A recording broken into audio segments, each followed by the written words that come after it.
Hi friends, సంక్రాంతికి ఊరు వెళ్ళామండి. అమ్మ వాళ్ళు పొలం చూడడానికి కూడా వెళ్ళాము. మీకు అందులో ఉన్న మొక్కలని చూపిస్తాను. నేను వాళ్ళ పొలం పంట ఎలా వేసారో చూపిస్తానండి. చూస్తున్నారు కదా, అవన్నీ కూడా మీకు చిన్న చిన్న మొక్కల్లా ఉన్నాయి కదా, అవన్నీ కూడా మిరప మొక్కలండి. మిరపకాయలు చూసారు కదా, చాలా ఎంత బాగా కాసాయో. బాగున్నాయి చూసారా. రెడ్ చిల్లీస్ అండి, అవన్నీ కూడా వాళ్ళ ఇంట్లోకి వాడుకుంటారు. కారానికి కూడా నాకు అప్పుడప్పుడు కాయలు ఇస్తూ ఉంటారు. మిరపకాయలు చూసారు కదా, చాలా చాలా బాగా కాసాయి. అలాగే అవన్నీ కూడా స్వీట్ కార్న్ అండి, అదే జొన్నసేన అంటారు కదా. ఇటు కాసి అయితే మన కాసి అయితే స్వీట్ కార్న్ అంటే తెలుస్తుంది.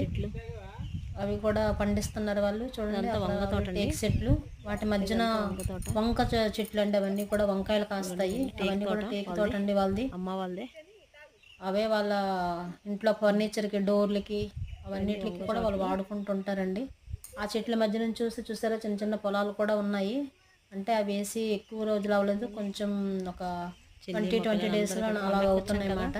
ఇవైతే కొంచెం పెద్దవి అయిపోయింది, 1 మంత్ అలా అయిపోతున్నాయి. ఒక 2 monthsలో పంట చేతికి వస్తుందండి. మా ఫ్యామిలీ కూడా చూసారు కదా అక్కడ, మా హస్బెండ్, మా చెల్లి, మా పాప, మా పిల్లలు, మా మేనల్లుడు అందరూ ఉన్నారు అక్కడ. ఇవన్నీ చూస్తున్నారు కదా, ఎంత బాగా ఎంత బాగా ఉన్నాయి. 2 monthsలో పంట కూడా చేతికి వచ్చేస్తుందండి. టేక్ చెట్లు చూసారు కదా, అంత పెద్ద పెద్దగా ఉన్నాయి. మేమందరం కూడా ఆ పొలం చూడడానికి వెళ్తే చాలు, నాన్న అమ్మ హ్యాపీ అయిపోతారు. వాళ్ళ కష్టం అంతా కూడా మర్చిపోతారండి.